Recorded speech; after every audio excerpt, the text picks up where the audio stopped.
बंधुओं, बहुत ध्यान से सुनिएगा। भगवान का जब मोहिनी अवतार हुआ तो मोहिनी अवतार के उस स्वरूप के सौंदर्य पर 33 कोटि देवता न्योछावर हो गए। सबके मन में यह भाव आया, ये जो भी प्रकट हुई हैं ये किसी भी प्रकार से हमको हमारी गृहिणी के रूप में प्राप्त हो जाए। इतने सुंदर ठाकुर जी बनकर के आए। चंद्रमा भी पीछे पीछे चल रहे हैं, शंकर जी भी पीछे पीछे चल रहे हैं, ब्रह्मा जी भी पीछे पीछे दौड़ रहे हैं, वरुण आदि आदि जितने भी देव हैं सब मोहिनी पर ऐसे लट्टू हुए कि एक बार हमको देख भर ले, एक बार केवल हम पर दृष्टिपात कर दे, उसी मात्र से हमारा कल्याण हो जाना है। ऐसा ठाकुर जी का स्वरूप। परंतु उन 33 कोटि देवताओं में एक देव ऐसे हैं जिनका मोहिनी के प्रति ऐसा कोई दुर्भाव नहीं था, और वो देव थे सूर्य।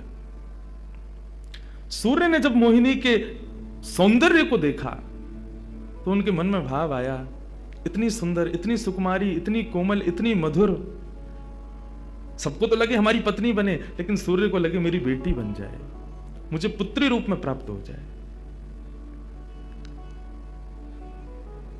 जब सूर्य के हृदय में यह भावना उत्पन्न हुई तो मोहिनी ने कटाक्ष नेत्रों से सूर्य की ओर देखा, बाकी किसी को देख ही नहीं रही है, और देख करके केवल ठाकुर जी ने उनको इशारा किया।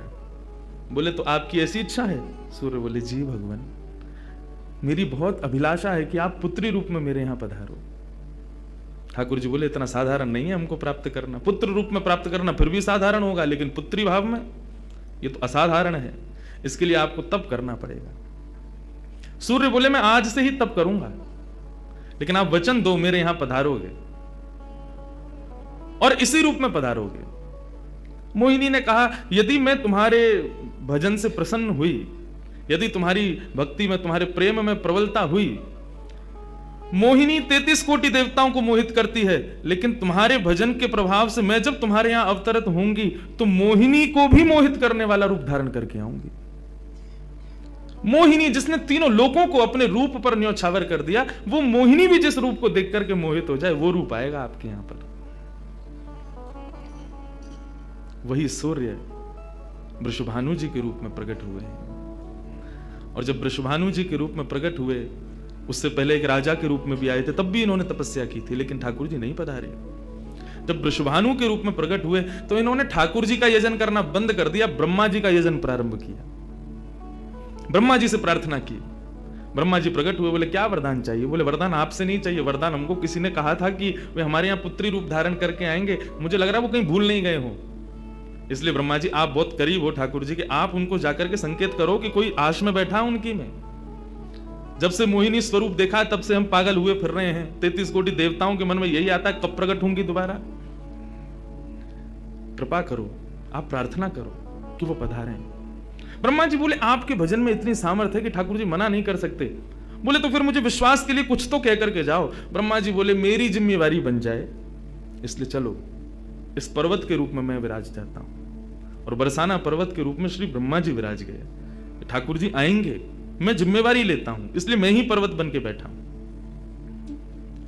ब्रह्मा जी ने जाकर के प्रार्थना की। ठाकुर जी बोले मैं तो सच में ही भूल गया था कि मुझे जाना है। बोले भगवान वो बहुत प्रतीक्षा कर रहे हैं आपकी। वृषभानु जी का भजन कैसा बताया। वृषभानु जी की एक ही इच्छा है कि मेरे पास जो पुत्री रूप ठाकुर जी का आवे, ठाकुर जी मोहिनी बनकर के आए तो 33 कोटि देवताओं के हृदय में ठाकुर जी के प्रति वात्सल्य भाव प्रकट नहीं हुआ, प्रेम भाव प्रकट नहीं हुआ, कुछ और ही भाव था उन देवताओं का। वृषभानु जी कह रहे हैं कि मैं ऐसी पुत्री पाना चाहता हूं जिसको देख करके काम नष्ट हो जाए, काम का भी मर्दन हो जाए, सामने वाले के हृदय में एक दिव्य प्रेम प्रकट हो, निष्काम प्रेम, अनकंडीशनल लव किसे कहते हैं, इसका प्रसाद पूरी दुनिया को देने वाली ऐसी पुत्री मेरे घर पधारे। स्वार्थ सिद्ध प्रेम सब करना जानते हैं, लेकिन निस्वार्थ प्रेम किसे कहते हैं, वो ठाकुर जी का वो शक्ति स्वरूप ही सबको बता सकता है। ब्रह्मा जी की प्रार्थना हुई ठाकुर जी से। ठाकुर जी अपने वैकुंठ में विचरण कर रहे हैं, विचार कर रहे हैं कैसे करूं, नंद यशोदा के यहां भी जाना है, देव की वसुदेव के यहां भी पुत्र बनना है, पहले से ही 4 मम्मी पापा हैं हमारे, अब ये 2 मम्मी पापा और कैसे बनाऊं, 6 माता पिता। तब ठाकुर जी विचरण कर रहे थे, तभी एक खंभ में मणि, उस मणि में ठाकुर जी ने अपना प्रतिबिंब देखा। ठाकुर जी अपना प्रतिबिंब नहीं देखते, क्यों? बहुत कम देखते हैं। जब श्रृंगार आरती होती है लाल जी की, तभी इनको प्रतिबिंब दिखाते हैं, और उस प्रतिबिंब में भी इतने इतराते हैं महाराज, उसमें भी स्वयं को देख करके खुश हो जाते हैं, वाह मैं कितना प्यारा लग रहा हूं। अपना प्रतिबिंब ठाकुर जी इसलिए नहीं देखते क्योंकि स्वयं ठाकुर जी मोहित हो जाते हैं खुद ही पर। जैसे ही ठाकुर जी ने स्वयं का प्रतिबिंब देखा, प्रतिबिंब देख के आगे बढ़े, लेकिन ठाकुर जी मन में विचार करने लगे, मुझे सबके स्वभाव प्रिय हैं, लेकिन अपना यदि देखूं तो अपना प्रतिबिंब बहुत प्रिय है। जब स्वयं को देखता हूं प्रतिबिंब में, तो ऐसा लगता है कि मानो जो सबको मोहित कर रहा है वो स्वयं को जब देखे तो खुद भी मोहित हो रहा है, क्योंकि प्रतिबिंब कभी झूठ नहीं बोलता। प्रतिबिंब का ये स्वभाव है, आप जैसे हो वैसा आपको दिखाता है। ठाकुर जी ने जब प्रतिबिंब देखा, अपने उस प्रतिबिंब स्वरूप को ठाकुर जी ने स्थिर कर दिया, और स्थिर करके अब तो ठाकुर जी लाए महाराज लक्ष्मी जी की पूरी पेटिका लेकर के आए श्रृंगार की, और अपने प्रतिबिंब स्वरूप को ही उन्होंने श्रृंगार करना प्रारंभ किया। किशोरी जी के श्रृंगार का इतना भाव बताते हैं, किशोरी जी की नथ बेसर ऐसी, किशोरी जी के कान के कुंडल ऐसे, किशोरी जी के पांव की महावर ऐसी, क्यों ना हो? क्योंकि श्याम सुंदर ने श्रृंगार किया है। किशोरी जी का जो स्वरूप है वो ठाकुर जी ने उसका श्रृंगार किया है।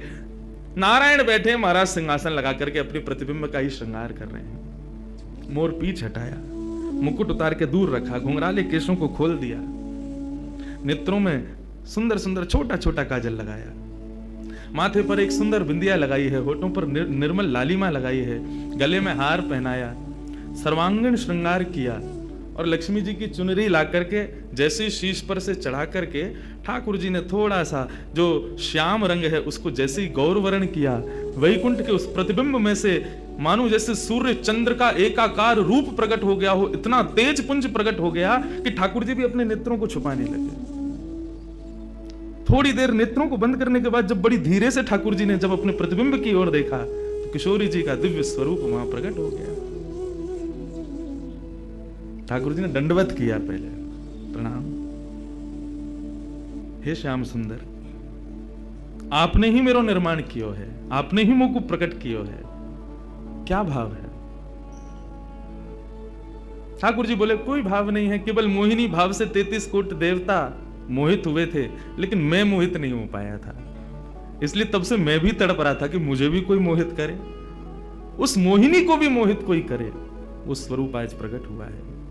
धर्म की स्थापना हुई, ज्ञान की स्थापना हुई, भक्ति की स्थापना हुई, वैराग्य की स्थापना हुई, लेकिन अंततो गत्वा संसार का सार जो प्रेम है उसकी स्थापना नहीं हुई है। उसके लिए आपका अवतार धारण करना अति आवश्यक है। आप मेरी शक्ति हैं, आप मेरी आत्मा हैं। पूरा विश्व और पूरे विश्व की दिव्य चेतना किसकी प्राप्ति के लिए दौड़ रही है? कि आत्मा एक दिन परमात्मा में मिल जाएगी, लेकिन उस परमात्मा में आत्मा जो विद्यमान है वही तो किशोरी जी हैं। उस आत्मा की परमात्मा की जो आत्मा है वही तो श्री राधा जी हैं।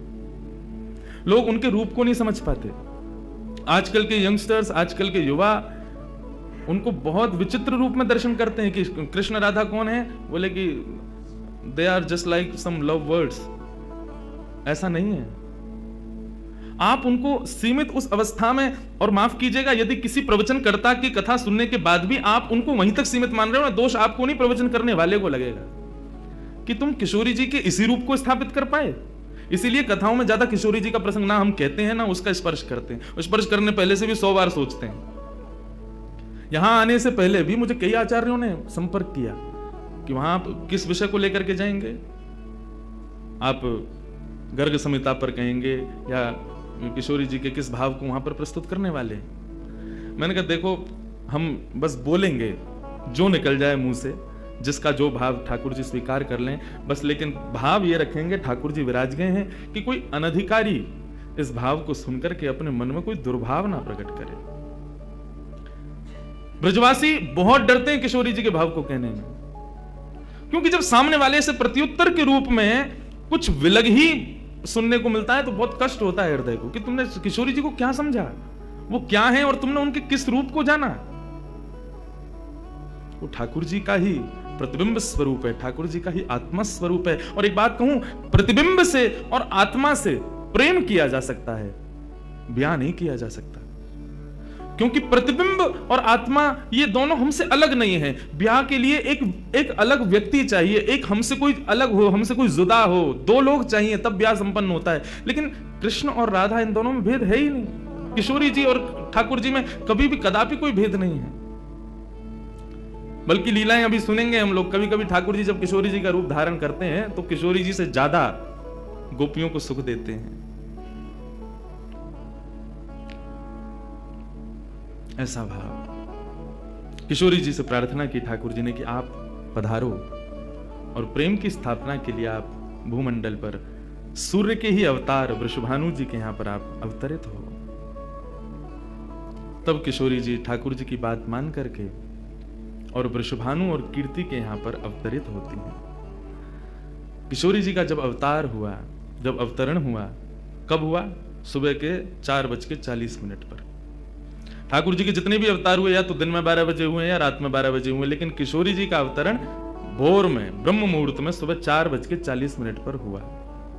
क्यों? बोले राम कृष्ण आदि जितने भी ठाकुर जी के अवतार हैं राक्षसों के वध के लिए आते हैं, तो या तो सूर्य की तेज ताप में उनका जन्म होता है, मानो वे प्रकाश स्वरूप हैं, ऐसा भाव बताते हैं, या रात्रि में 12 बजे होते हैं, वो इसलिए होते हैं, वो मानो ऐसा भाव रखते हैं कि चंद्रमा अंधेरे को दूर करता है, वो ज्ञान का प्रकाश है, वो ज्ञान है, उससे अंधेरा दूर होता है। तो ठाकुर जी रात्रि प्रकट होकर के ऐसा भाव रखते हैं कि काले निशा, काला ज्ञान जितना भी है धरती पर, उसको दूर करने के लिए हम पधारे हैं। लेकिन किशोरी जी का जो अवतरण है वो 4:40 ब्रह्म मुहूर्त में होता है। उसका क्या भाव है?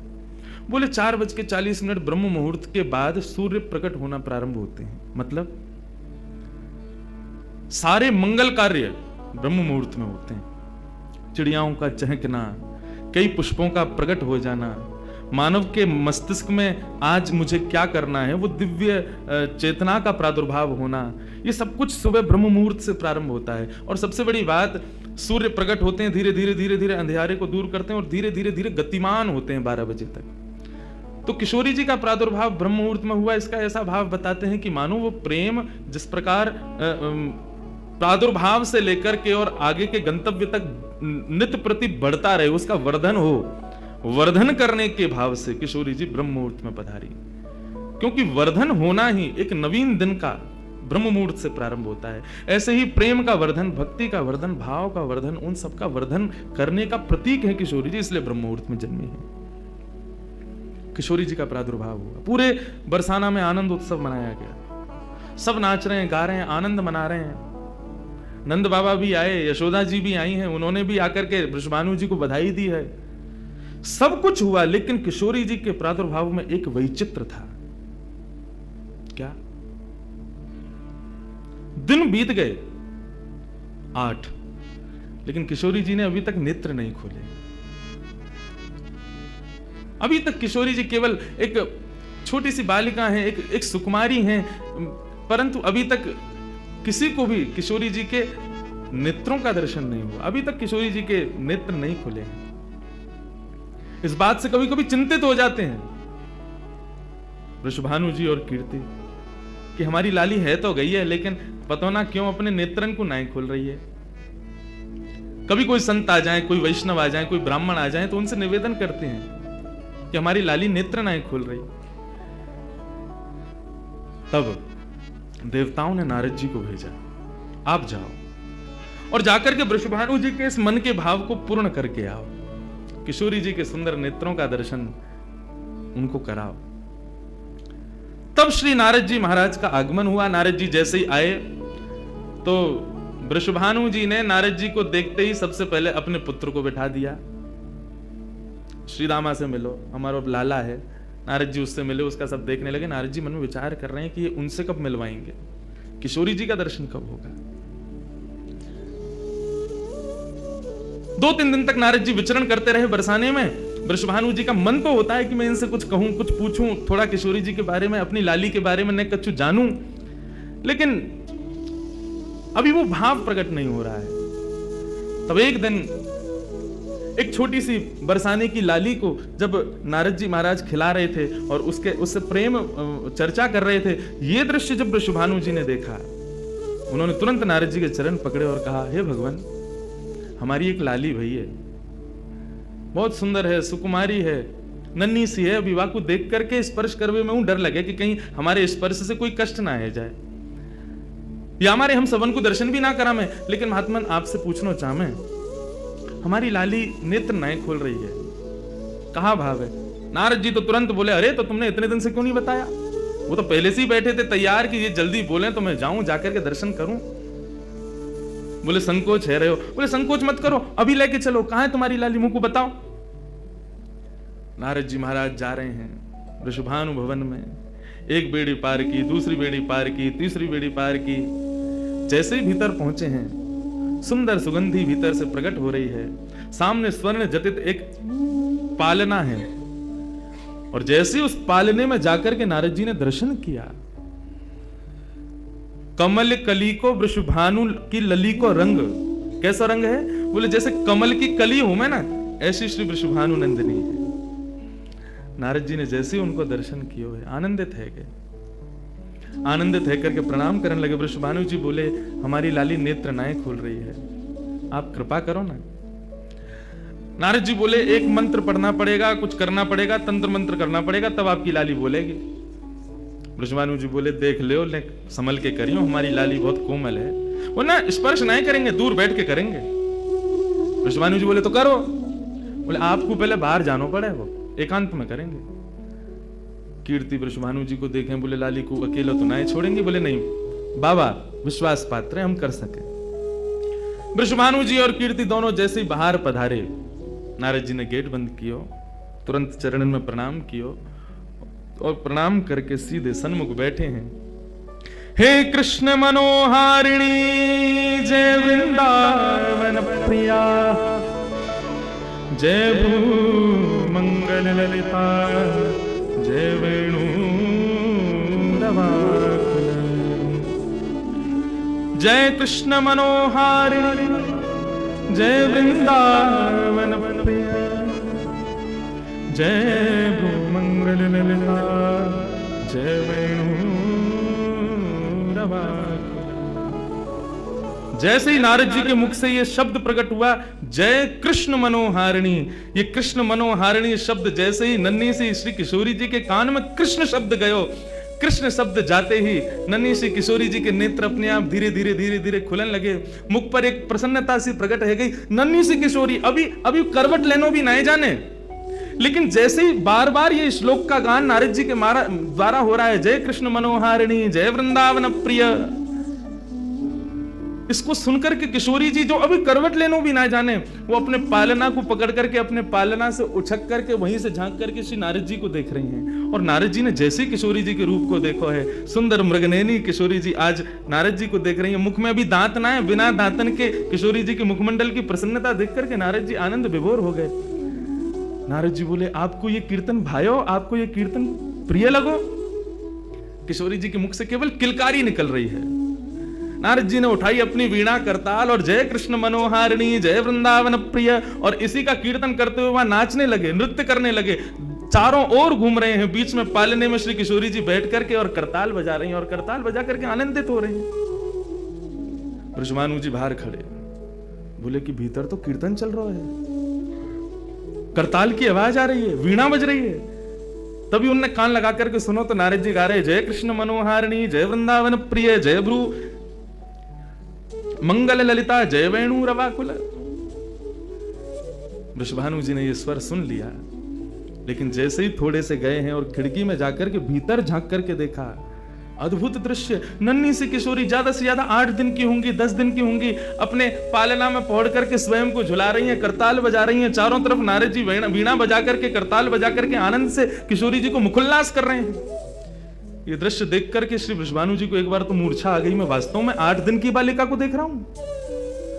उन्होंने कीर्ति को कुछ नहीं बताया। नारद जी महाराज ने प्रणाम किया, तब किशोरी जी की सहचरियां प्रकट हुई और कहा कि हे नारद, आपने हमारी किशोरी जी को बहुत सुख प्रदान किया है। जब कभी भी आपको ऐसा दर्शन करना हो तो हम आपको कुछ स्थान बता रहे हैं, गोवर्धन, श्री यमुना पुलिन और ब्रज कुंज, इन 3 स्थानों पर आप जब कभी भी हमारी किशोरी को स्मरण करके यही कीर्तन को गान करोगे, किशोरी जी को यही स्वरूप आपको दिखेगा। ये हमारा वरदान है आपको, क्योंकि आपने, किशोरी जी कृपामयी तो हैं। लाल जी 10 बार विचार करेंगे कृपा करवे में, किशोरी जी विचार थोड़ी करें, वो तो तुरंत करुणा करें। नारद जी जाओ, जब कभी भी लाडली को दर्शन करना हो यही भाव से कर लियो। नारद जी महाराज के नेत्र सजल है गए, किशोरी जी के चरणन में बारंबार प्रणाम कियो और प्रणतिपात करते हुए वहां से प्रस्थान कर गए। किशोरी जी फिर से नेत्र बंद करके अपने पालना में पड़ गई। कीर्ति जी बोली, बाबा आयो टोना टोटका करके गयो, तब वो हमारी लाली के नेत्र तो खुले नहीं। कीर्ति जी गोद में लेकर के सुला रही है, नेक नेक थोड़ी सी संकुचित है करके रुदन करना प्रारंभ कियो। सो इतने में वृषभानु जी आए और वृषभानु जी बोले, नेक दियो लाली को। और किशोरी जी को गोद में लेकर के वृषभानु जी बोले, हे कृष्ण मनोहारिणी। जैसे ही बोले तुरंत किशोरी जी के नेत्र फिर से खुल गए, फिर से अपनी किलकारी भर करके कीर्तन में करताल बजाने लगी, आनंद विभोर हो गई। अब तो जैसे ही ये भाव देखो, वृषभानु जी ने कीर्ति को सुनायो, कीर्ति भी वही गा रही है, पूरा बरसानो आकर के श्री कृष्ण कीर्तन करने लगो और बीच में मध्य में बैठ करके किशोरी जी अपनी करताल बजा रही हैं, किलकिल करके हंस रही हैं, इतनी आनंद विभोर रह रही हैं। तब सबन को ये भेद पतो चलो, कहा कि ये श्री कृष्ण की आत्मा है, ये उनसे विलग नहीं है, वे ही आपको सर्वस्व है। निश्चित ही पूर्व में ऐसी कथाएं आती हैं कि नंद बाबा वृषभानु जी ने पहले ही कह दी कि भैया हमारे अगर बालक भयो तो हम ब्याह कर देंगे, संबंध बनाएंगे। और आज वही भाव उन सबको वहां दिख रहा था। हे कृष्ण मनोहारिणी, यदि नित्य कोई श्री किशोरी जी का स्मरण करे और जब भी किशोरी जी के दर्शन करे, किशोरी जी के सन्मुख बैठे, इस भाव को कहे, हे कृष्ण मनोहारिणी, हे कृष्ण के मन का हरण करने वाली, या हे कृष्ण जय कृष्ण, कृष्ण ने जिनके मन का हरण किया, दोनों भाव हैं इसके। जो कृष्ण के मन का हरण करे या जिसने कृष्ण के मन का हरण किया है, ऐसी श्री किशोरी जी आज भी प्रसन्न होती हैं इस कीर्तन को सुनकर के।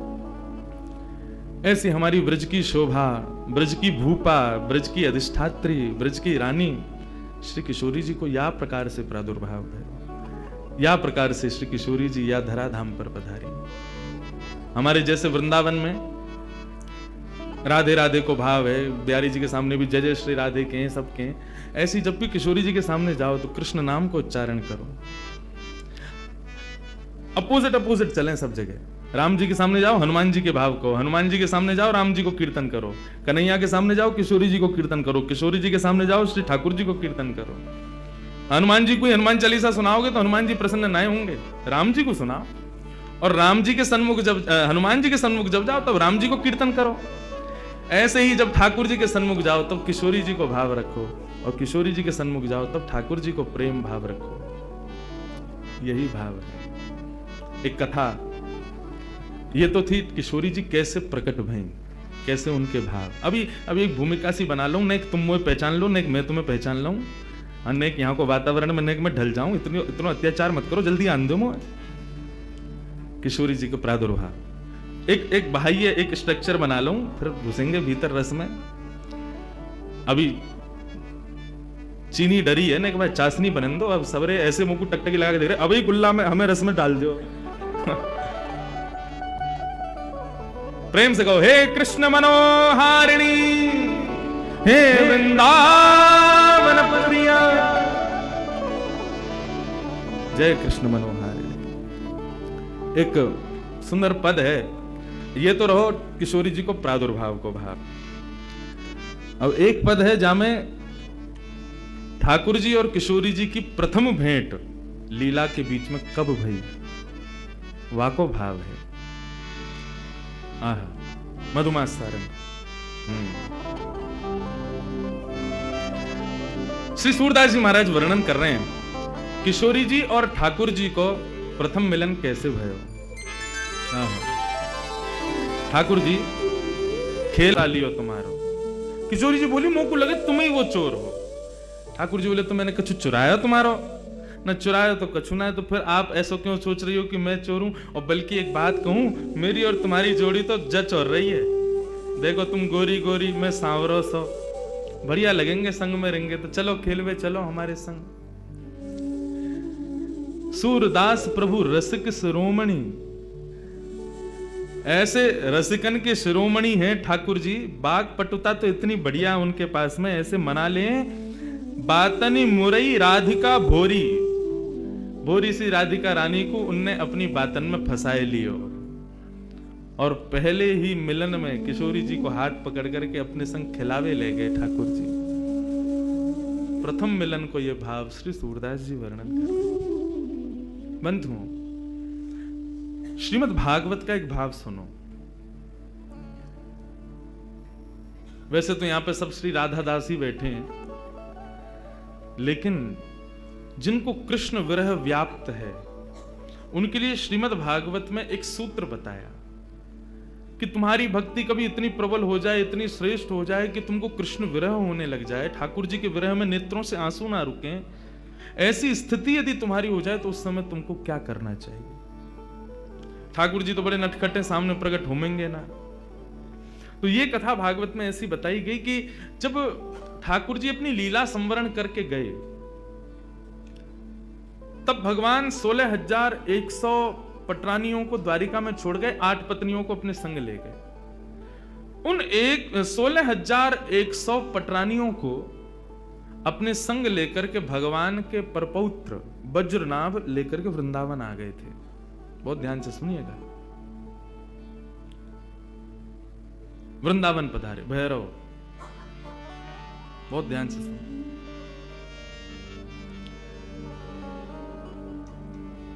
आज ये थोड़ा सा मिजाज बनाने के लिए बीच बीच में चलता रहेगा, कभी भैरव, कभी भीम पलासी, कभी ये कभी वो।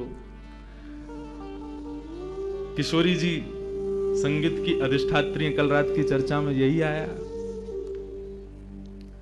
अच्छा, एक भाव बताऊं, ठाकुर जी का और किशोरी जी का दोनों का परस्पर प्रेम जब कहें या सुने उस समय राग पीलू यदि सुना जाए, ठाकुर जी के परस्पर प्रेम का भाव प्रकट होता है पीलू राग में। कल के विषय में उसको रखेंगे, आप देखिएगा। ठाकुर जी का जब परस्पर प्रेम किशोरी जी के संग होता है उस समय मानो ऐसा लगता है कि वेणु राव कोई और नहीं, श्याम सुंदरी कर रहे हैं। अन्यत्र कोई भी वाद्य बज रहा है तो ऐसा लगेगा मानो साक्षात किशोरी जी बजा रही हैं। ये मेरा अनुभव है व्यासपीठ का। जब श्यामा श्याम के परस्पर प्रेम का वैसे तो भाव मैं कहता नहीं, क्योंकि अनधिकारी लोग हैं, सबके मध्य क्या कहना, लेकिन कभी यदि भाव आता है और प्रकट होने लग जाता है तो उस समय यदि पीलू भाव हो तो सच में ऐसा नहीं लगता बंशी वाले भैया बजा रहे हैं, ऐसा लग रहा है श्याम सुंदर बजा रहे हैं। वैन जो बजता है तो ऐसा लगता है कि मानो स्वयं से किशोरी जी बजा रही हैं। उन्हीं के दोनों भाव से ये सब संगीत प्रकट हो रहा है। तो ये संगीत तो माध्यम है, इसी से ही दोनों का परस्पर प्रेम प्रकट हो। बहुत ध्यान से सुनना। तो वज्रनाभ जब भगवान की 16,100 पटरानियों को लेकर के वृंदावन आए, कृष्ण पटरानियां विरह में रहती हैं श्याम सुंदर के, इतना स्मरण करती हैं कि उनको दिन रात केवल ठाकुर जी का ही स्मरण होता है। कहां है श्याम सुंदर, कैसे हैं श्याम सुंदर। एक दिन वृंदावन में विचरण करती हुई समस्त कृष्ण पटरानियां यमुना पुलिन पर पहुंची और बहती हुई कलकल निनाद करती हुई उस यमुना का जब दर्शन करती हैं तब यमुना जी से कहती हैं, हे यमुना, हम कृष्ण पटरानियां हैं, हमको इतना विरह व्याप्त है, हमको इतना कष्ट हो रहा है, तुम भी कृष्ण पटरानी हो तो तुम इतना कलकल करके और इतने आनंद में प्रवाह कैसे कर रही हो? तुमको शोक क्यों नहीं हो रहा? तुमको कष्ट क्यों नहीं हो रहा? क्या तुमको कृष्ण स्मृति नहीं होती? कृष्ण विरह तुमको नहीं होता? तब यमुना जी प्रकट हो गई और यमुना जी प्रकट होकर के उन समस्त कृष्ण पटरानियों से कहती हैं, क्या बात है, क्या कहना चाहती हो? बोले, हम बस ये कहना चाहती हैं, ये जो कृष्ण विरह है ये प्रत्येक दिन हमें होकर के मानो ऐसा लगता है हमारे प्राण निकल जाएं, लेकिन प्राण निकल भी नहीं पाते हैं। हमारी स्थिति अवर्णनीय है, हम उसका वर्णन नहीं कर सकते। तुमको प्रसन्नता में बहते देख हमारे मन में ये प्रश्न उठ रहा है कि तुमको कृष्ण विरह क्यों नहीं है, तुम बताओ ना। तब यमुना जी कहती हैं, मुझे भी हुआ था कृष्ण विरह तुम्हारी तरह, संपूर्ण यमुना सूख गई थी वृंदावन में, लेकिन मुझे इस पृथ्वी पर लाने के लिए कृष्ण ठाकुर जी से प्रार्थना की थी किशोरी जी ने। यत्र वृंदावनम नास्ति यत्र नो यमुना नदी यत्र गोवर्धनम नास्ति तत्र नो रमते मनः। ठाकुर जी ने जब किशोरी जी से कहा कि ब्रजमंडल में चलना है, लीला करनी है, किशोरी जी बोली जहां वृंदावन नहीं, यमुना नहीं, गोवर्धन, वहां मैं नहीं जा सकती। यदि आप चाहते हैं कि मैं ब्रज में चलूं तो इनको पहले लेकर के चलो। तो गोलोक धाम से ही तीनों का प्रादुर्भाव ब्रज में करवाया। जब कृष्ण अपनी लीला पूरी करके जाने लगे, उस समय मैं सूख चुकी थी उनके विरह में। तब किशोरी जी ने आकर के मुझे प्रेम प्रदान किया, और किशोरी जी के भाव में, किशोरी जी के दर्शन में, किशोरी जी के रूप में सदा कृष्ण रूप दिखता ही है। वो छुपा हुआ रहता है, वो दिखाई नहीं देता। लेकिन यदि कोई निरंतर किशोरी जी का दर्शन करे तो ऐसा ही लगेगा कि मानो श्याम सुंदर सामने बैठे हों, और श्याम सुंदर का निरंतर दर्शन करे तो ऐसा लगेगा मानो किशोरी जी बैठी हूं। यदि किसी ने ऐसा दर्शन नहीं किया कि श्याम सुंदर में किशोरी जी दिखे और किशोरी जी में श्याम सुंदर दिखे, तो मानो उसने भी दर्शन ही नहीं किया है। यदि वो श्याम सुंदर को केवल श्याम सुंदर समझ करके चला जाता है तो उसके नेत्रों का ये सबसे बड़ा विफलता है कि उसने किशोरी जी नहीं देख पाया वो ठाकुर जी के रूप में। भागवत में श्री यमुना जी कहती है, भागवत में 2 महात्म्य, दूसरे महात्म्य में श्री यमुना जी कहती हैं, यदि तुम्हें कृष्ण विरह से बचना है तो आत्मा रामस्य कृष्णस्य ध्रुवमात्मास्ति राधिका तस्य दास प्रभावेण विरहोस्मान् संस्पृशे। आत्मा रामस्य कृष्णस्य, हमारी आत्मा कौन है? हमारी आत्मा कृष्ण है, और कृष्ण की कौन है? ध्रुवमात्मास्ति राधिका, कृष्ण की आत्मा है राधिका। हमारा शरीर में 10 नौकर दिए ठाकुर जी ने हमको, आंख, नाक, जीभ, कान, हाथ, पैर, गुप्त इंद्रियां आदि, ये 10 नौकर हैं। परंतु आप कभी चिंतन करो, ये 10 के 10 नौकर सेवा किसकी करते हैं? आत्मा की। आत्मा को जो चाहिए 10 के 10 उसके सामने प्रस्तुत करते हैं। आंख कहते हैं ऐसा दृश्य दिखाओ, तुरंत हम भाग दौड़ करते हैं, पैसे कमाते हैं, फ्लाइट पकड़ते हैं उस दृश्य को दिखाने के लिए। उससे होता क्या? बहुत अच्छा लग रहा है। किसको लग रहा है? आत्मा को लग रहा है। मुझे तो रसगुल्ला खाना है। क्यों खाना है? किसको अच्छा लगेगा? जीभ को। जीभ पर कितनी देर रसगुल्ला टिकता है? ज्यादा से ज्यादा 1 मिनट। उसके बाद वो सुख किसके पास जाता है? आत्मा के पास। गर्मी हो रही है, एसी चलाओ, त्वचा पर एसी का स्पर्श होता है, लेकिन प्रसन्नता किसको होती है? आत्मा को। हमारी प्रत्येक इंद्रिय का कर्म प्रसन्न करता है आत्मा को, और वो आत्मा किसकी प्राप्ति करती है? कृष्ण की। तो सोचो, वो कृष्ण की आत्मा कौन है? उन कृष्ण की आत्मा राधा है। हमारी आत्मा कृष्ण, कृष्ण की आत्मा राधा। मतलब जिस प्रकार हमारा शरीर पूरे दिन सेवा में लगा रहता है हमारी आत्मा की प्रसन्नता में, ऐसी कन्हैया लगे रहते हैं किशोरी जी की प्रसन्नता में, पूरे दिन उनकी सेवा में। तो बोले तस्य दास प्रभावेण। गलती कर रही हो, श्याम सुंदर के चरण छोड़ो, बहुत एविला आदमी है, पूरे दिन एक पता नहीं ना जाने किस गुमान में रहता है। यमुना जी कह रही हैं, बोले उनका दासत्व छोड़ो, तो बोले वो जिसके दासत्व में रहते हैं उन किशोरी जी की शरण में जाओ। तस्य दास प्रभावेण विरहोस्मान् न संस्पृशेत। तुम जैसे किशोरी जी के शरण में जाओगे तुमको विरह नहीं होगा। क्यों? श्याम जिनके चरण। कभी भी तुम्हारी इच्छा हो श्याम सुंदर का दर्शन करना है, किशोरी जी से ने प्रार्थना कर दी हो, लाडली जी ने कन्हैया को दर्शन करना। बोले कृष्ण का शब्द उच्चारण करती है राधा रानी, इतने में तो कन्हैया सामने होते हैं, इसलिए उनके दास बन जाओ, तुमको विरह कभी नहीं होगा। विरहोस्मान् न संस्पृशेत। हमारे ब्रज के भक्त हुए कृष्णदास, नित्य ठाकुर जी को माला पहनाते थे अपने हाथ से।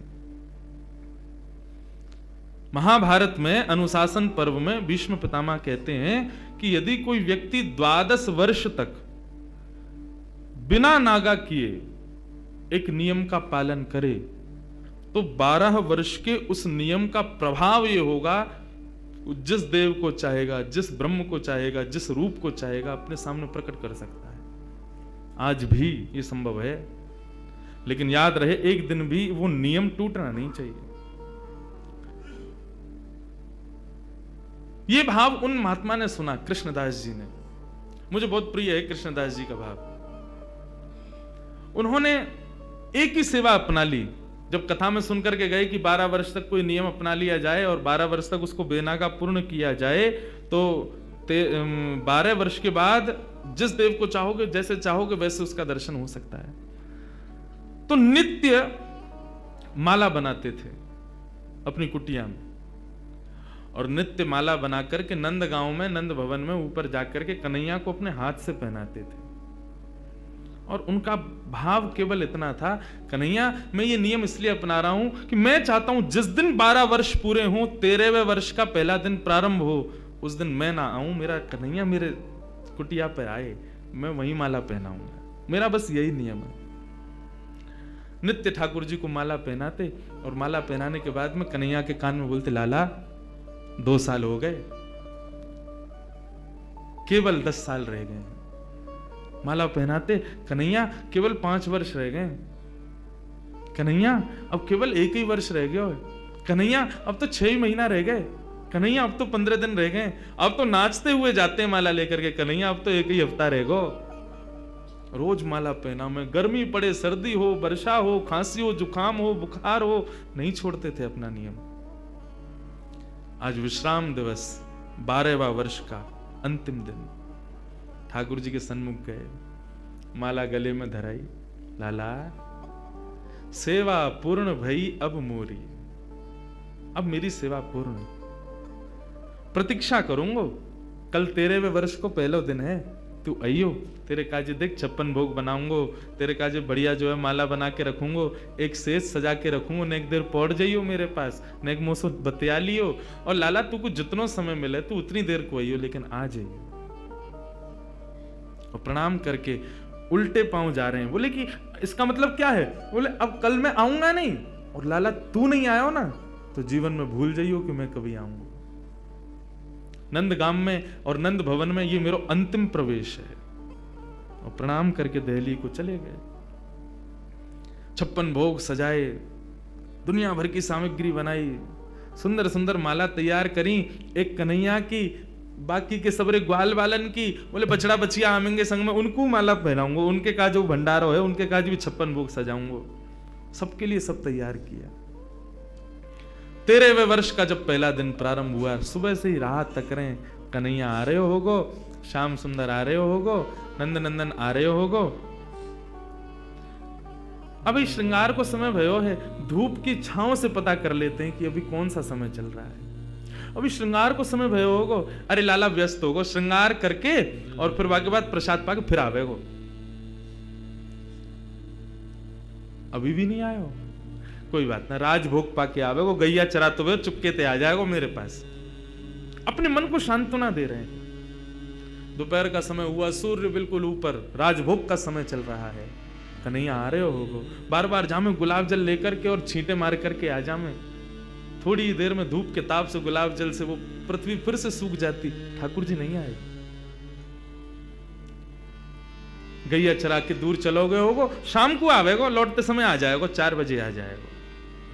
सूर्य अस्ताचल को जा रहा है और प्रतीक्षा कर रहे हैं। कन्हैया आ रहे होगो, गुलाब जल को छींटा करें, बार बार माला पे जल छिड़क दें, कहीं कोई मक्खी बैठ नहीं जावे 56 भोग पे, वाको विचार करें और फिर देखने लगे कन्हैया आ रहे होगो।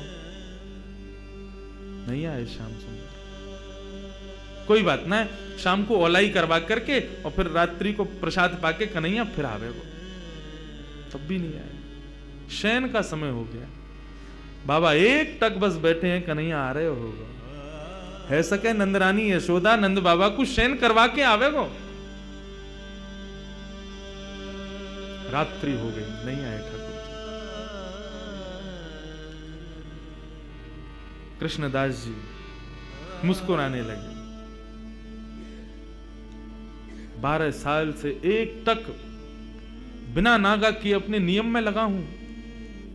आज तक कुछ नहीं मांगा कन्हैया से, केवल ये मांगा कि मेरी कुटिया पे आ जाइयो, मेरे हाथन से माला पहने, वामू श्रम हेरो या को। तुरंत अपने 56 भोग को पूरा एक पोटला बनायो, माला उठाई, सब सामान वहां से तुरंत धर लियो और कुटिया में तालो लगा करके बाबा निकल गए नंदगांव से। बोले जीवन में नहीं आऊंगा, मेरे जीवन का सबसे बड़ा अपराध है कि मैंने 12 साल या कन्हैया को दे दिए या श्याम सुंदर को दे दिए। अरे काय बात को श्याम सुंदर, काय बात को कन्हैया, काय बात को दयालु, एक भक्त की एक मनोकामना ना पूरी कर सके। ना रहनो अभी यहां पे। जैसी जाने लगे तो मार्ग में गायों का झुंड जा रहा था। जैसे उस झुंड में प्रवेश करने लगे, सोचते हुए जा रहे हैं, कुछ विचार नहीं हो रहा है। जैसे भीतर प्रवेश करने लगे इतने में ही एक ग्वारिया आया और ग्वारिया ने आकर के हाथ पकड़ो, बाबा बाबा बाबा गैया चढ़ जाएंगी ऊपर। पीछे मुड़ करके देखो तो नन्नो सो एक बालक, ऊंची धोती पहनी, सिर पर स्वाफा पहनो भयो है और एक लठिया को अपने कंधा पे लगा करके वापस दोनों हाथन को टांग करके और बाबा के पास आयो है। बाबा गैया चढ़ जाएंगी, अभी मत जाओ, गैयान को जान दो पहले। बाबा बोले कौन की गैया है ये? बोले नंद बाबा की गैया हैं। कितनी गैया और हैं? बोले अभी बाबा बहुत हैं। कितना समय लगेगा? बोले बाबा अभी समय लगेगा, इन्हें सबन ने जान दो, फिर तुम चले जाइयो, तब तक यहां बैठ जाओ, आ जाओ, नेक मोते बतिया लो। बाबा बैठ गए, पूछने लगे कहां से हो, क्या हो, कैसे, कहा, सब बात चलने लगी। बोले वो सब बाद में बताऊंगा, बाबा ये बताओ या में तो देसी घी की सुगंध आ रही है या मैं कहा धरो भीतर। बोले अब कहा बताऊं तो को, ये छलिया माखन चोर ऊपर बैठो का कपटी एक नंबर को, या के काजे 56 भोग बनायो, आयो नहीं, जा रहा हूं छोड़ छाड़ के। बाबा तो फिर या को का करोगे? बोले आप का करूंगा, नेक दूर जाके मैं खा लूंगा। बोले नेक दूर जाके का खाओ, यहीं खा लो, नेक नेक मुंह को दे दियो। बाबा बोले हाँ ठीक है, चल यहीं खा लें। पोटली खोल करके सब निकाल के सामग्री और बाबा ने खाई, ले तू भी ले ले। बाबा मेरे हाथन में गोबर लग रहा है, गंदे हरे धोबे जानो पड़ेगा, कहां ते जल लाऊंगा, तो कैसे होगी? बोले आप खवाए दो ना अपने हाथ से। बाबा बोले अच्छा, ऐसे ही तेरो स्वामी ऐसी सबरे गांव के बहु सेवा करवावे, तुम सेवा करवा लो। जान भी प्रेम ते ना दे रहे मुंह को, अब वो अपनी सेवा करवावे को, पूरा गांव ही 100 है। बाबा एक स्वयं पामे और प्रभा सेवा ग्वारिया को पवा में, फिर स्वयं पामे, फिर ग्वारिया को पवा में, पवाते पवाते पवाते बाबा ने जैसी ग्वारिया को देखो नेत्र लाल पड़ गए, नेत्रों से अश्रुधार बह रही है। बोले अब रोका ही को रोए? बोले मैं यहां हमारे रो रहा हूं। बाबा तुमने आज माला ना धराई मुंह को। बाबा ने कि कौन है हो तुम? इतने में ठाकुर जी खड़े भये, श्याम स्वरूप प्रकट भयो, मोर मुकुट प्रकट भयो, लकुटी प्रकट भई, वंशी प्रकट भई। ठाकुर जी को सर्वांगीण स्वरूप प्रकट है गयो और प्रकट है करके बाबा को दर्शन देने लगे। बाबा मैं आ गयो, प्रसाद पा लियो, ले माला पहना मुंह को। आज मेरो पूरे दिन मन ना लगो, क्योंकि 12 साल से रोज तेरे हाथन की बनी माला नित्य मेरे अंग को स्पर्श करती। मुंह को ऐसा ना लगता कि माला स्पर्श कर रही है, मुंह को लगती कि मेरो कृष्णदास मुंह से लिपटो भयो है। आज पूरे दिन व्याकुल रहो बाबा में, मुझको जल्दी अपनी माला पहना, और तू माला पहना के आज मेरो आलिंगन कर ले। कृष्णदास क्रोध में देख रहे हैं, नहीं पहनाऊंगा, आज नहीं पहनाऊंगा, आज ये माला किसी और के गले में जाएगी। ठाकुर जी बोले कौन के गले में? बोले मैं यह विचार कर रहा हूं कि मैंने बरसानो जावे को मन बनायो तो कन्हैया प्रकट है गयो। यदि ये माला जाकर के किशोरी जी को ही धरा दूंगा और वहीं जाकर के उनके चरणन में ही रहूंगा, जहां जावे की इच्छा मात्र से कन्हैया प्रकट है गयो। यदि वहीं निवास करूंगा तो कन्हैया तो रोज आवेगो। ठाकुर जी हाथ पकड़े, पांव पकड़े। कृष्णदास बोले अब ना रुकूंगा, अब तो किशोरी जी के चरणन में ही जाके रुकूंगा। सीधे दौड़े, पीछे पीछे ठाकुर जी दौड़ रहे। अरे बाबा रुक जा, अरे नेक रुक जा, मेरी सुन तो ले। बोले जो कहनी है मां अदालत में आके पेशी करियो, अब तो मैं वहीं रहूंगा। दौड़ करके गए और जाकर के सबसे पहले अपना नाम बदलो, अब ते मैं राधा दास। किशोरी जी के चरणन में जाकर के माला धरा दी और जैसे प्रणाम करके किशोरी जी को देखो है तो वही किशोरी जी में श्याम सुंदर, वही श्याम सुंदर में किशोरी जी, ऐसा भाव उनके सामने प्रकट है गया। कहने को अभिप्राय भागवत भी इस बात को स्वीकार करे कि तस्य भाव प्रभावेण विरहोस्मान न संस्पृशेत। यदि किशोरी जी की शरण ले ली जाए तो ये श्याम सुंदर कभी कोई विरह ना दे सके। ये श्याम सुंदर नित्य किशोरी जी के ही हैं, उन्हीं के ही हैं।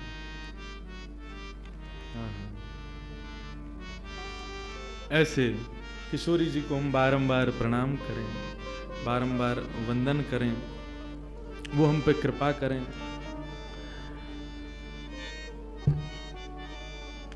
तो हम लोग सुन रहे कि किशोरी जी और ठाकुर जी को प्रथम मिलन भयो, ताकि दाहिनी आंख में कन्हैया विराजें, दाएं आंख में किशोरी जी विराजें और बाम आंख में श्याम सुंदर। क्यों? जब दर्शन करोगे, किशोरी जी बाएं में विराज रही हैं, ठाकुर जी दाएं में, लेकिन जब तुम दर्शन करोगे तो तुम्हारी दाहिनी आंख में श्याम सुंदर है, तो वहां में किशोरी जी प्रवेश करेंगी, और तुम्हारी बाएं में किशोरी जी, तो वहां में श्याम सुंदर प्रवेश करेंगे। इसलिए नहीं तो एक आंख ही बना देते ठाकुर जी यहाँ पे बीच में, बस वातु दिख जा तो हमें पूरी दुनिया देखनी है, वातु देख लेते। ये दो आंख ठाकुर जी ने यही मारे दई, हितरवंश महाप्रभु कहते हैं यही मारे आपने दो आंख दई है प्रभु, ताकि दोनों में आप प्रवेश कर सको।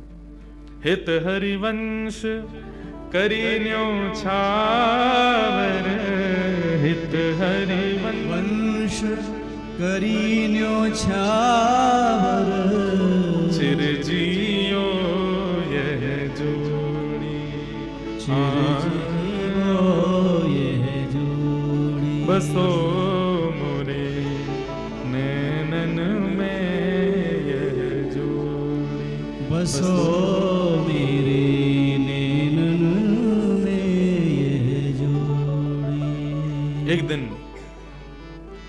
किशोरी जी जब से मिलके आई हैं श्याम सुंदर से, तब से दिन रात ठाकुर जी को ही चिंतन कर रही हैं।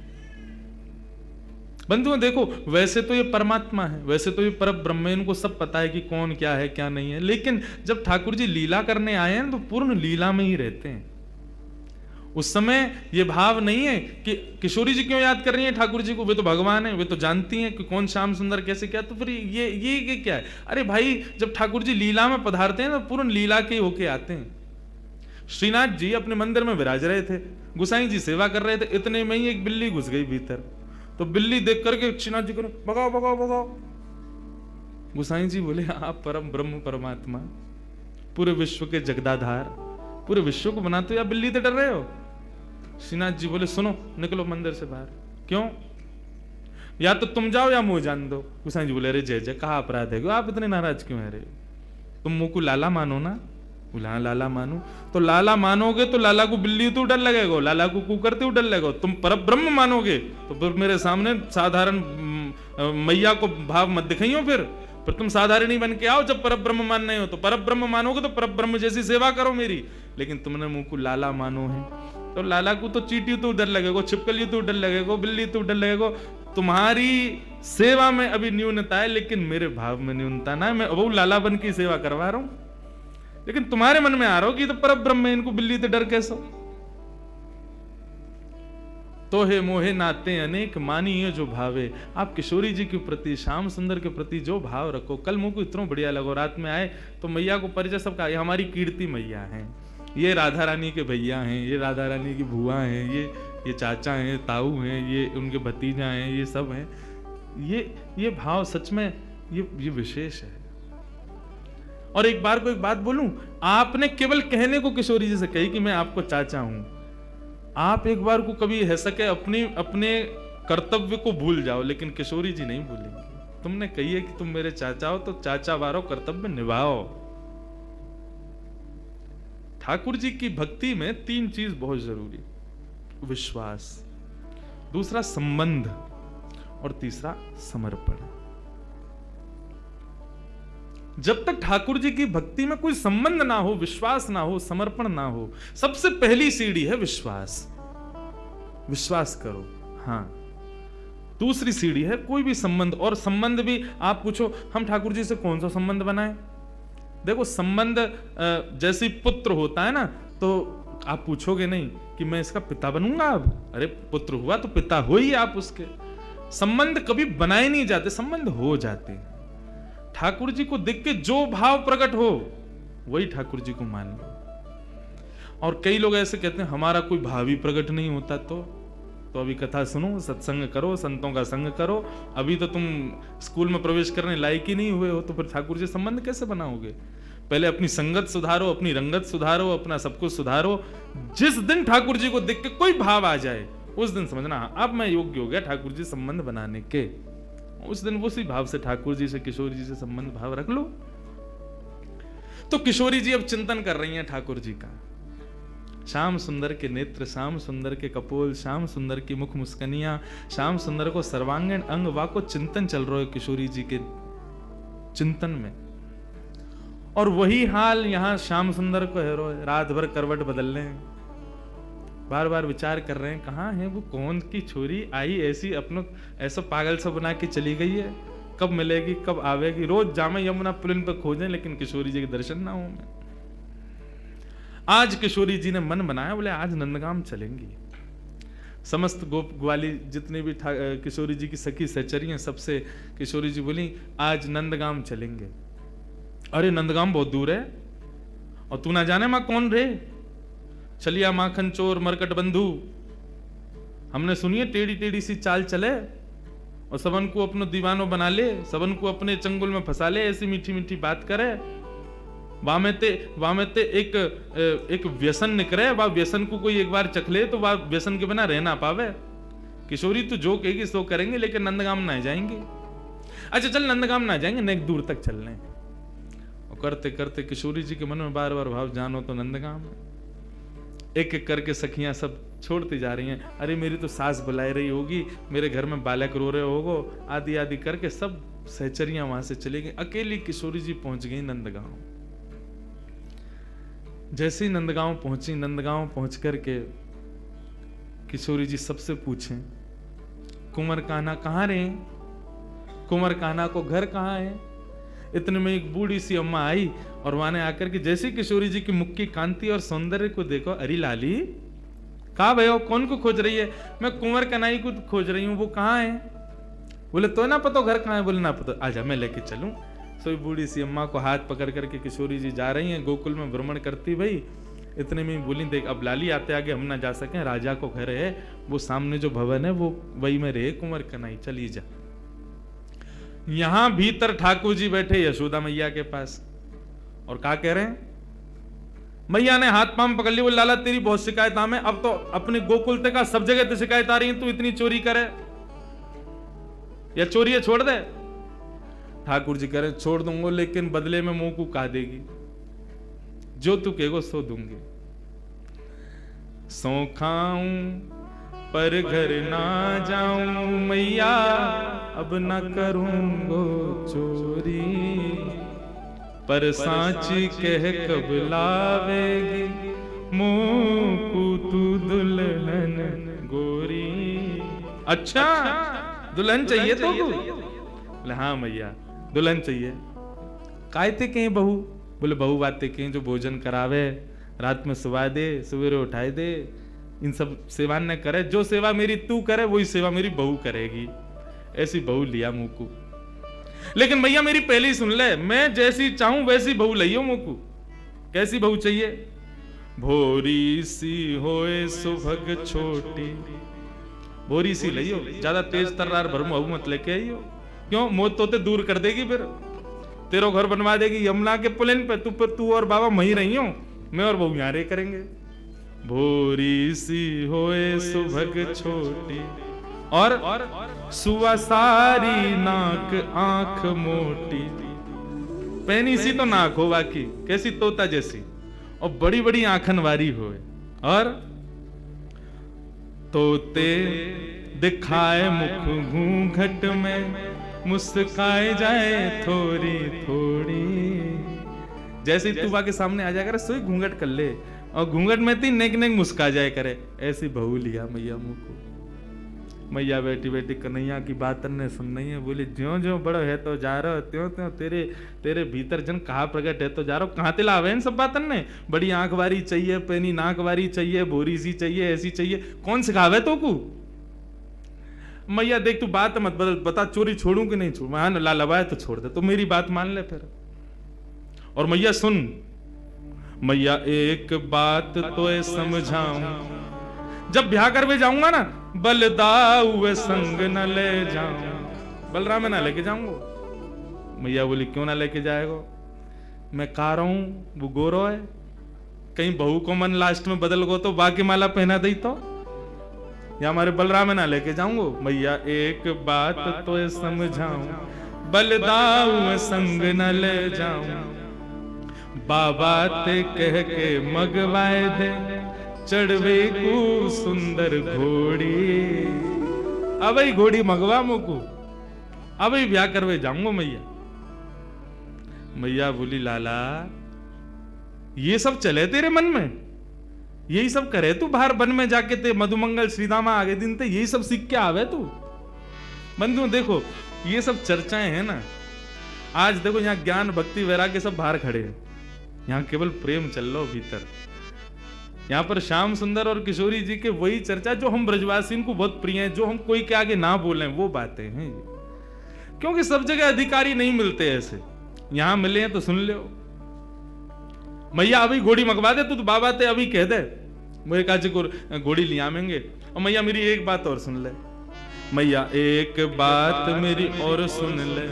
कहा गोपिन पे मंगल गबवाए दे, गोपिन ने बुलाया कि अभी तो मंगल गान शुरू करवा दे तू तो घर में, और मोय गोरो दुल्हा बनाए दीजो, ऐसो श्रृंगार कर दियो मेरो कि मैं गोरो है जाऊं।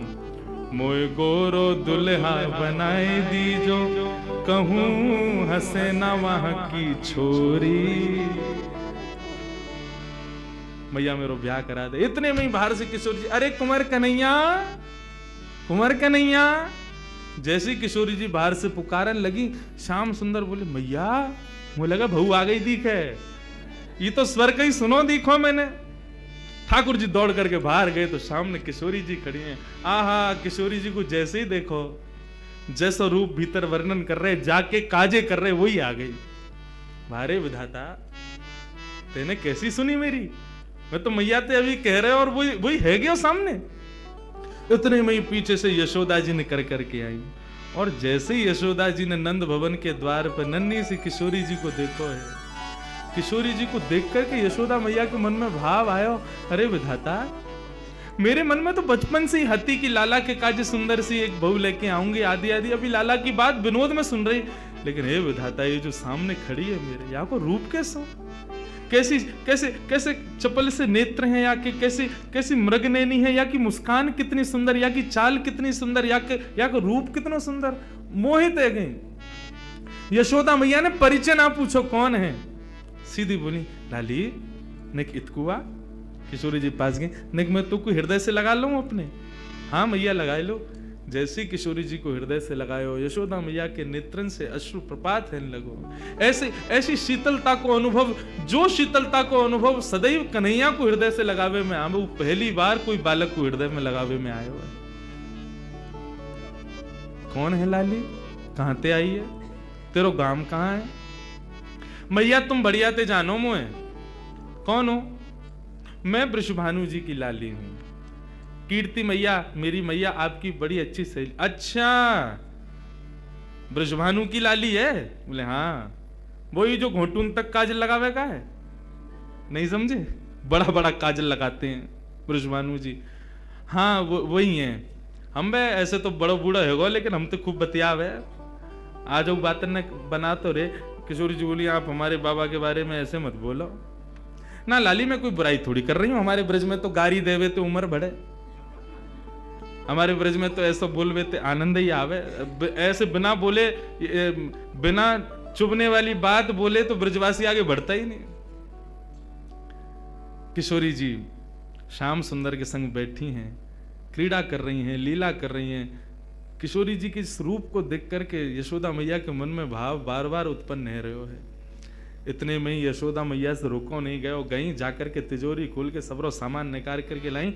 लाली ने कि यहाँ पे, यहाँ बैठ जा। किशोरी जी बैठ गई। तेरो श्रृंगार कर दूं? ना, आप श्रृंगार मत करो, मैया नाराज होगी। कछु ना होगी, कह दियो यशोदा मैया ने कियो है। अच्छा तो कर दो। श्रृंगार करनो प्रारंभ कियो है।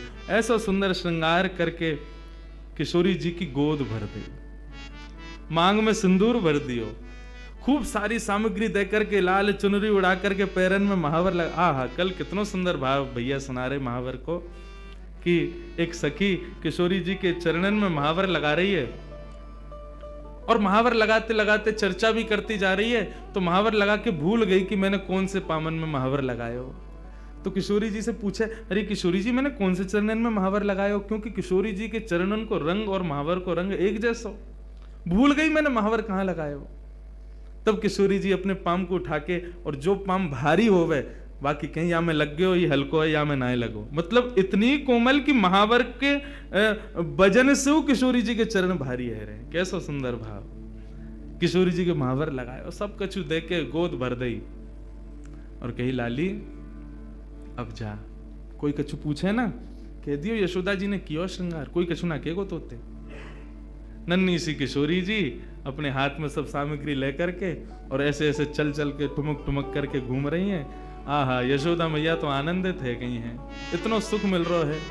छोटी सी किशोरी मेरे अंगना में डोल रे, छोटी किशोरी मेरे अंगना में डोले रे, छोटी सी किशोरी। मैंने वासों पूछी लाली कौन गाम की छोरी रे, मैंने वास पूछी लाली कौन गाम की छोरी रे, हंस हंस के बताए मैं तो बरसाने की छोरी रे, हंस हंस के बतावे वो तो बरसाने की छोरी रे, छोटी सी किशोरी मेरे अंगना में डोल रे, छोटी सी किशोरी मेरे। नन्ही सी किशोरी जी खूब सारी सामग्री को अपने गोद में भर के और कन्हैया को इशारा करके वहां से चली गई, मिल के चली गई और बोली अब तुम आई हो हमारे यहाँ। ठाकुर जी बोले आऊंगो, ऐसे ही आऊंगा मैं भी, अब तुमने आई हो तो मैं भी आऊंगा, अब चाहो। अब वहां कीर्ति जी पूरे बरसाने में खोज रही है, मेरी लाली कहाँ चली गई। छोटी सी लाली भोरी सी है, कोई बहका के ले गए हो बाकू, सब जगह खोजें लेकिन कहीं दिखे नहीं। इतने में ही देखो नंद भवन के मार्ग से, और किशोरी जी तो महाराज वैसी सुंदर, और इतनो सुंदर श्रृंगार यशोदा मैया ने कियो। पत्रावली को श्रृंगार कियो है किशोरी जी के, सुंदर सुंदर पत्रावली बना करके किशोरी जी को श्रृंगार कियो। जैसे ही किशोरी जी आई, कीर्ति दौड़ करके गई, हृदय से लगायो, लाली तू कहां गई, मैं कब तक खोज रही, और ये का भयो, ये तेरी मांग कौन ने भर दी, और ये तेरे होटन पे लाली मां कौन ने रच दी, पामन में महावर, ये पाजेब, कौंधनी, गले में हार, इतना सामान, ये सब कौन ने कियो। मैया मैं गई नंदगाम, वहां पे यशोदा मैया ने मेरा श्रृंगार कर दिया। कीर्ति मैया श्रृंगार देख के समझ गई, बोले कि यशोदा जी ने गोद भर दी मेरी लाली की। चिंता है गई कीर्ति जी को। बरसाने की एक सखी पूर्णमासी बुलवायो, सबसे बूढ़ी बड़ी वही है, वही ब्याह कराती डोले नंदगाम बरसाने में। पूर्णमासी आई, पूर्णमासी से कीर्ति मैया बोली, मैया देखियो मेरी लाली को कैसे श्रृंगार कर दियो, कहा का सामान दे दियो, या सबको मतलब कहा समझू मैं।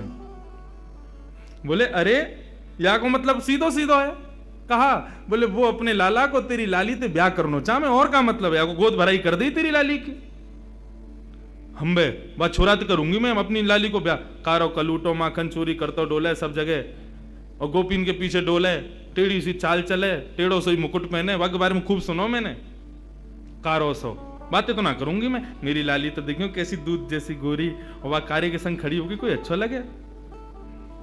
पूर्णमासी बोली देख रूप रंग तो सबके अलग अलग रहे, ऐसा तो है ना जैसी तेरी लाली है वैसे ही आपको वर मिलेगो, जैसी गोरी ये वैसे ही आपको मिलेगो। अरे चंद्रमा की शोभा भी तब होवे जब काली निशा छा जाए, बाकी बिना चंद्रमा कैसे दिखेगो।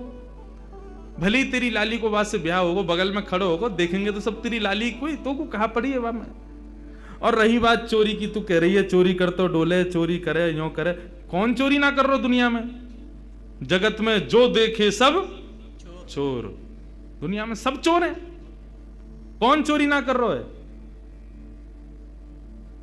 आप जितने बैठे हो सब चोरी कर रहे हो, यहां बैठ के क्या कर रहे हो, ठाकुर जी के सुंदर अंतरंग लीला को यहां सुन रहे हो, ये चोरी नहीं है तो क्या है, ये चोरी है रही है। वह कन्हैया के पीछे पड़े हुए हैं सब, लेकिन दुनिया में चोर कौन नहीं है, सूरदास जी वर्णन कर रहे हैं। राज्य के चोर हैं राजा रानी, शहर चोर व्यापारी, और 5 चोर सबके उर्माही, कौन पुरुष कौन नारी। 5 चोर हैं हमारे भीतर, कौन कौन से? कौन कौन से? काम, क्रोध, लोभ, मोह, ईर्ष्या, या फिर ऐसा कह दें ये जो पंच ज्ञानेंद्रिय, पंच कर्मेंद्रिय, ये सब हमारी चोर हैं। सब चोरी कर रहे हैं। चोरी से बच कौन रहा है? ब्रह्मा चोर आए वृंदावन, बालक बच्च चुराए। ब्रह्मा ने पूरी सृष्टि बनाई, वो चोरी करके गए हो। कन्हैया के नेक नेक से ग्वाल बाल और बछड़ा ने चोरी करके ले गए। और इंद्र चोर पृथु के हाय, बहुफाखंड बनाए। पृथु महाराज जब अपनी श्रीमद् भागवत में कथा आती है, पृथु महाराज अश्वमेध यज्ञ कर रहे थे। 100 अश्वमेध यज्ञ होने में 99 पे ही अधूरा रह जाता था। क्यों? 100वां घोड़ा जो होता था इंद्र चोरी करके भाग जाता था। इंद्र ने वो चोरी करी। शंकर चोर हरत बहु अवगुण, शिव शिव जोई पुकारे। जो भी शिव शिव गावे, शंकर वाके सबरे अवगुणन को हरण कर ले तो वो चोर है। संत चोर हरि हृदय चुराए, जो त्रिभुवन विस्तारे।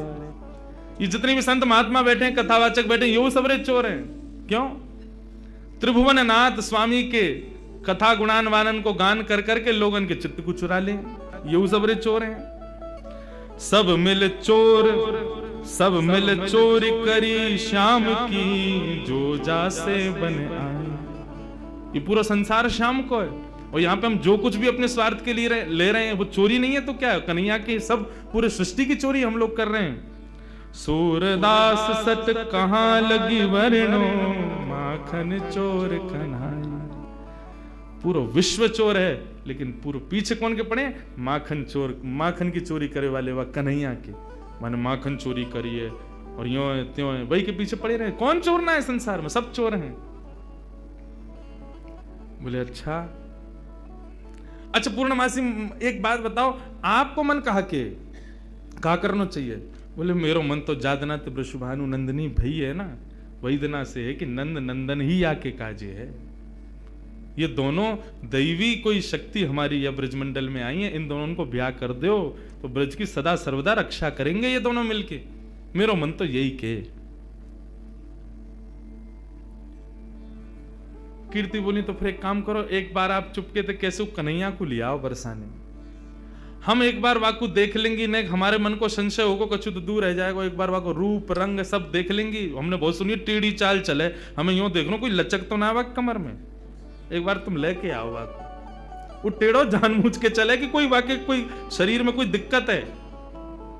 और कारो कारो कारो सब कहें तो फिर ये सबरी गोपी काय को पागल बनी रहे वाके पीछे। वैसी सबरी कहेंगी कारो, और वैसे यूं कहेंगी आज कन्हैया ने हमारे घर चोरी ना करी, हमारे घर ना आवे, हम ते प्रेम ना है। ऐसो कारो कैसे कि सबन के चित्तन ने चुरावे। हे पूर्णमासी तुम ही लेके आओ बाकू। पूर्णमासी बोली ठीक है जाऊं, मैं ही लेके आऊं। पूर्णमासी चल के जा रही है। नंदगाम के कुंवर कन्हैया अपने ग्वाल बालन के संग अटारी पर बैठे। वहीं तो दूर ते दिख गई पूर्णमासी आ रही है।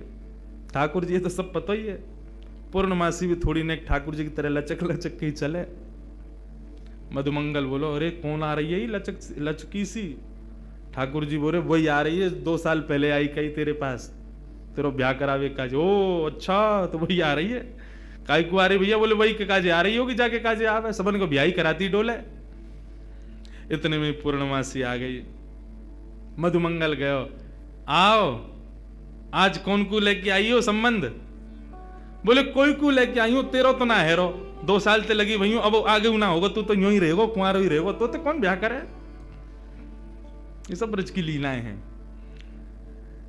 ठाकुर जी से कही लाला कल बरसाने आ जाइयो, और सुन ये सबरे गोबर चोटन ने मत लेके आइयो संग में, दूसरे इनके छत्तन पे सूख रहे कंडान ने चुराते रहे। कौन ते कह रही है री?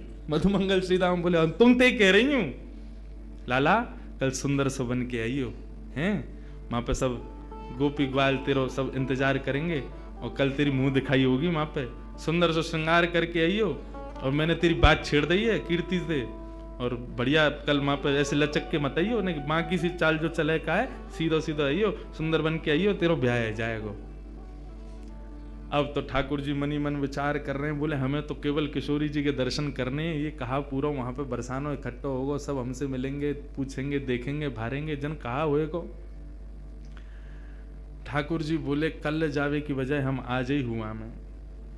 श्री मलुकदास जी महाराज का पद है, जोगी रंग भी नाया, अच्छा श्रृंगी नाद बजाया, जोगी रंग भी नाया, अच्छा श्रृंगी नाद बजाया। ठाकुर जी एक जोगी बन करके जा रहे हैं। पूर्णमासी बोली सुंदर से बन के आई हो, श्रृंगार करके आई हो, ऐसे आई हो, वैसे आई हो, लेकिन ठाकुर जी बोले सबके सन्मुख नहीं जाऊंगा, मैं तो एकांत में किशोरी जी के केवल दर्शन करके आऊंगा, उनसे मिलके आऊंगा, रूप बदल करके जाऊंगा। छद्म वेश धारण करके जा रहे हैं, वेश धारण करके शिव स्वरूप धारण करके ठाकुर जी पहुंच गए बरसाना। अब बरसाने में अलग निरंजन डमरू बजाते हुए घूम रहे हैं पूरे बरसाने में। इतने में ही कछु गोपी आई, सखी आई किशोरी जी की, आकर के बोली बाबा कहां से आए हो, कौन हो आप? ठाकुर जी बोले हम सन्यासी बाबा हैं, हिमालय से आए हैं। अच्छा कहा करो आप? बोले हम लोगन की शक्ल देख करके ये बता दें आपको ब्याह कब होगा, कौन से होगा। अच्छा ये गुण है आपको? बोले हाँ ये हमारा गुण है। सब गोपी बोली तो फिर तो हमारी किशोरी जी को देखो आप, उनको बताओ, उनको कहा होगा। कौन किशोरी जी?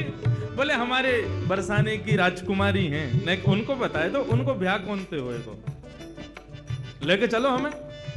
अब तो जैसे ही महाराज लेकर के गए किशोरी जी के सन्मुख जाकर के जैसे ही खड़ो कियो है, इनको बताओ इनको ब्याह कौन से होगा। ठाकुर जी पहले तो बहुत देर तक देखते रहे, मंद मंद मुस्कुरा रहे हैं। किशोरी जी भी नेत्र देख के समझ तो गई ये कौन आए हैं बन के। बाबा आप बतावे आए हो, देखवे ना आया है, घूरो मत, हमारी किशोरी है। बोले ना मैं तो बस ऐसे देख रहा हूं। ये बताओ कालो टीका लगाओ कि ना इनके कान के पीछे? उन्होंने लगाओ, अभी लगाओ, नजर लग जाएगी, इतनी सुंदर लग रही है, सामने खड़ी हुई है। तुरंत एक गोपी ने कालो टीका लगायो। हाँ बताओ हमारी किशोरी जी को कौन से ब्याह होगा? ठाकुर जी बोले रुको घूम घूम के देखना पड़ेगा। घूम घूम के चारों ओर से देखते देखते देखते किशोरी जी के बगल में जाकर के खड़े है। गोपी बोली कहा? बोले बता तो दही कौन से ब्याह होगा। बोले कौन से होगा? बोले जो बगल में खड़ो वही तो होगा, इनके काजे मुंह से बढ़िया कोई ना मिलेगा।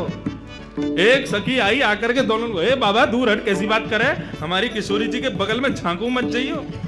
तो जैसे बाबा ने अकल ठिकाने लगाती डोले, जैसे ही ठाकुर जी दूर किए, ठाकुर जी तो मंत्र मुग्ध है गए। श्री मलुकदास जी वर्णन कर रहे हैं, जोगी छवि बाबरो डोले, राधे राधे राधे बोले, ओ जोगी छवि बाबरो डोले, राधे राधे राधे बोले। अरे हाँ जोगी छवि बाबरो डोले, राधे राधे राधे बोले, ओ जोगी छवि बाबरो डोले, राधे राधे राधे बोले। अरे हाँ राधे राधे राधे बोले, ओ राधे राधे राधे बोले। जोगी रंग भी नाया, अच्छा श्रृंगी नाद बजाया, ओ जोगी रंग भी नाया, अच्छा श्रृंगी नाद बजाया, ओ जोगी रंग भी नाया, अच्छा श्रृंगी नाद बजाया, ओ जोगी रंग भी नाया, अच्छा श्रृंगी नाद बजाया। मलुकदास जी वर्णन कर रहे हैं किशोरी जी को परकोटा में लेके गोपी सब आगे खड़ी है, बोले भाग यहाँ से, हम समझ गए तेरे मन में खोट है, हमारी किशोरी जी के पास आके बगल में छुए को प्रयास करे। ठाकुर जी बोले ठीक है हम चले जाएंगे, लेकिन वाते पहले हम अपनी सिद्ध की हुई भभूति देके जाएंगे सबन को। गोपी बोली हमको ना चाहिए, बोले भभूति तो हम देंगे। और हाथ में भभूति लेकर के मलियागिरी चंदन की समस्त गोपीन के ऊपर जैसे ही फूंकी, सारी गोपी मूर्छित होकर के गिर गई। ठाकुर जी किशोरी जी को लेकर के वहां से भाग गए। और मलुकदास जी कह रहे हैं, मोहन मंत्र फूंक दे मारी, सब ब्रज मोहिनी डारी। ओ मोहन मंत्र फूंक दे मारी, सब ब्रज मोहिनी डारी। हाँ सब ब्रज मोहिनी डारी, हाँ सब ब्रज मोहिनी डारी। जोगी रंग वीणाया, अच्छा श्रृंगी नाद बजाया। ओ जोगी रंग वीणाया, अच्छा श्रृंगी नाद बजाया। अरे हाँ जोगी सब संतों का प्यारा, शरण मलूक ने माना। ओ जोगी सब संतों का प्यारा, शरण मलूक ने माना। हाँ शरण मलूक ने माना। हाँ शरण मलूक ने माना। ओ जोगी रंग वीणाया, अच्छा श्रृंगी नाद बजाया। ओ जोगी रंग वीणाया, अच्छा श्रृंगी नाद बजाया। हाँ अच्छा श्रृंगी नाद बजाया। ओ अच्छा श्रृंगी नाद बजाया। अरे हाँ अच्छा श्रृंगी नाद बजाया। ओ अच्छा श्रृंगी नाद बजाया। ऐसे श्याम सुंदर गए और जाकर के रूप बदल करके सब गोपियों को मोहन मंत्र से ही मोहित करके और किशोरी जी को वहां से लेकर के यमुना पुलिन पर पहुंच गए। और वहां यमुना पुलिन पर पहुंच के दोनों को सुंदर रास बिहार भयो। बंधुओं ठाकुर जी की 4 लीलाएं हैं। कुंज लीला, निकुंज नीला, निभृत निकुंज नीला, 3 लीलाएं हैं। कुंज लीला, निकुंज लीला, निभृत निकुंज लीला। कुंज लीला में समस्त ब्रजवासी भी हैं, ठाकुर जी के सखा भी हैं और किशोरी जी की सहचर्या भी हैं। लेकिन जैसे ही निकुंज लीला प्रारंभ होती है तो वहां पर केवल किशोरी जी की सखियां और ठाकुर जी, वहां पर सखाओं का प्रवेश नहीं है।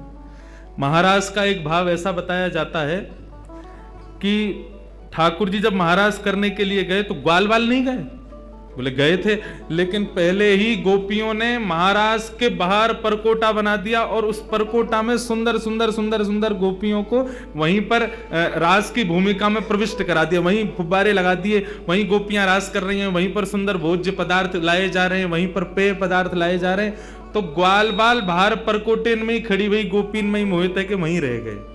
भीतर के रास में तो श्री ठाकुर जी ने प्रवेश किया। ये चित्र मैंने दर्शन किया था श्री सरस कुंज जयपुर में। वहां पर महाराज जी अपने अनुभव से चित्र बनवाते थे, तो वहां उन्होंने परकोटा बनवाया रास भूमि के बाहर, और वहां रास में चारों तरफ छोटे छोटे कुंज बना करके वहां कुछ गोपों को ही सखी बना करके वहां ग्वालों को ही सखी रूप में खड़ा करवा दिया समस्त गोपियों ने। मतलब ग्वाला ही चुनरी ओढ़ करके आंखल में कजरा लगा करके उनको कछु दिए होंगे गोपीन ने, कछु मोह दिए होगा तो माखन दे देंगी, तो को दही दे देंगी, तो ये करनो कहा सखी बन के खड़ो है जाइयो बाहर और क्या करना, कन्हैया के संग जितने ग्वाल वाल आवेंगे सबन को मोहित कर लियो अपने ऊपर। तो ठाकुर जी के ग्वाल वाल तो बाहर के परकोटा में ही रह गए, भीतर तो ठाकुर जी ने प्रवेश किया। तो निकुंज लीला में केवल श्याम सुंदर, किशोरी जी और किशोरी जी की सहचरियां। लेकिन जब निवृत्त निकुंज की लीला प्रारंभ होती है वहां पर किसी का प्रवेश नहीं है, वहां केवल श्याम सुंदर और श्री किशोरी जी, केवल इन दोनों के भाव ही विद्यमान होते हैं। इसके अतिरिक्त कोई भी वहां नहीं विराजता है। उस निवृत्त निकुंज की लीला का ना तो वाचन किया जा सकता, ना श्रवण किया जा सकता, केवल उसका अनुभव किया जा सकता है कि ठाकुर जी की ऐसी लीला चल रही होगी, ऐसा भाव हो रहा होगा, ये हो रहा होगा। उन निवृत्त निकुंज की लीला के अनुभव में प्रवेश करने के लिए श्री किशोरी जी के चरणों में हम उन्हीं से अनुमति ले सकते हैं। वही अनुमति दें तो उसमें प्रवेश मिल सकता है। जिस निवृत्त निकुंज की लीला में श्री राधा बाबा प्रवेश कर चुके थे, श्री भाई जी प्रवेश कर चुके थे, हमारे वृंदावन के श्री पंडित गया प्रसाद जी महाराज प्रवेश कर चुके थे, वर्तमान के श्री माधवदास बाबा प्रवेश कर चुके हैं। निवृत्त निकुंज की लीला में जब ठाकुर जी की लीला का अनुभव होता है तो उसका वर्णन मुख नहीं करता, नेत्र करते हैं अश्रुओं के भाव से। ऐसा भाव है।